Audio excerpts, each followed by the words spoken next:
बिस्मिल्लाहिर्रहमानिर्रहीम। अस्सलाम वालेकुम। मैं हूँ फरी, आप देख रहे हैं आनी के खाने। आज मैं रमज़ान स्पेशल में लेके आई हूँ आपके लिए आलू के पकौड़े।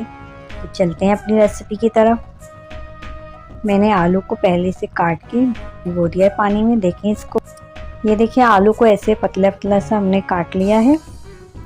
इसकी थिकनेस इतनी ही होनी चाहिए, बहुत ज़्यादा थिक आलू हम काटेंगे तो उसे गलने में काफ़ी टाइम लगेगा। इसे बस इतना ही बारीक काटना है। इसे हम पानी में भिगो के रख देते हैं। अब हम लेते हैं बेसन। मैंने 1.5 कप बेसन लिया है। इसमें 1 टीस्पून सॉल्ट ऐड करेंगे, 1/4 teaspoon baking powder, food colour 1/4 teaspoon, और इसे थोड़ा थोड़ा पानी डाल के हम इसे अच्छी तरीके से इसका स्मूथ सा बैटर रेडी कर लेंगे। इसे बहुत पतला नहीं करना है, इसे गाढ़ा रखना है ताकि ये आराम से आलू पे कोट हो सके। ये देखिए, इसे थोड़ा थोड़ा पानी डाल के हम इसे मिक्स कर रहे हैं। बहुत ज़्यादा पानी एक साथ नहीं डालना है। अगर आपको मेरी वीडियो अच्छी लगती है तो इसे लाइक कीजिए और मेरे चैनल को सब्सक्राइब करके बेल आइकन को प्रेस करने से मेरी हर नई वीडियो की नोटिफिकेशन आपको सबसे पहले देखने को मिलेगी।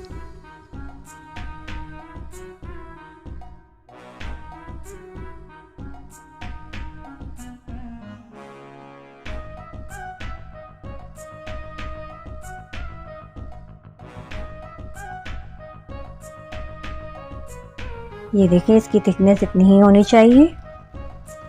अब हम इसमें थोड़ा सा हरा धनिया फाइन चॉप कर लिया है मैंने। अब हम इसमें ऐड करेंगे 1 खाने का चमचा कुटी मिर्च। ये साबुत धनिया को मैंने थोड़ा सा कूट लिया है। ये भी 1 चाय का चमचा है। ये तमाम चीज़ों को हम इसमें अच्छी तरह से मिक्स कर लेंगे। जल्दी जल्दी कमेंट्स करके बताइए आप सबको ये आलू के पकौड़े और आलू से बने स्नैक कितने पसंद हैं। मुझे तो आलू के पकौड़े बहुत मज़ेदार लगते हैं।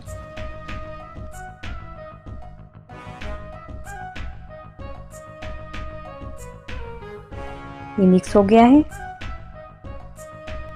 तेल को हमने पहले ही से गर्म होने के लिए रख दिया था। अब हम आलू को बैटर में डिप करेंगे अच्छी तरह से। इसे कोट करके हम एक एक करके तमाम पकौड़े तेल में डालते जाएंगे।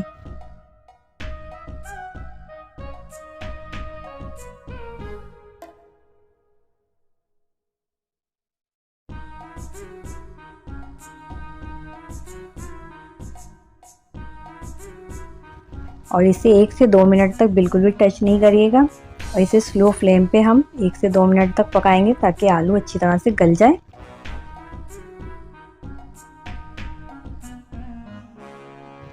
दो मिनट हो गए हैं। अब हम इसकी साइडें चेंज कर लेते हैं। किसी भी चीज़ की मदद से, चमचे या छुरी की मदद से हम इसकी साइडें चेंज कर लेते हैं। इसकी साइडें चेंज करते हुए हम इसे मीडियम फ्लेम पे फ्राई कर लेंगे गोल्डन सा। हम इसे लाइट गोल्डन कर लेंगे।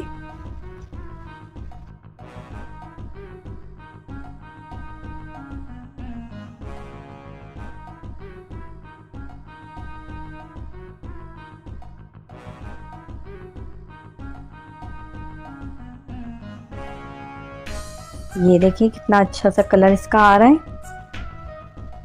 तमाम पकौड़े फ्राई हो चुके हैं। हम इसे निकाल लेते हैं। इसके बाद हम बाकी बचे हुए आलू को भी इसी तरह से डिप करके एक एक करके तमाम पकौड़ों को फ्राई कर लेते हैं।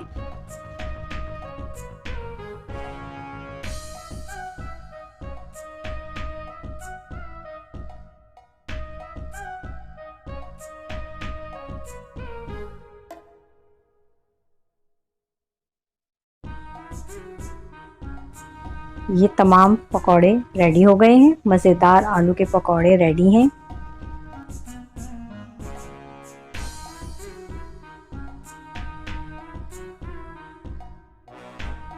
ये देखिए कितनी अच्छी तरह से ये आलू गल गया है।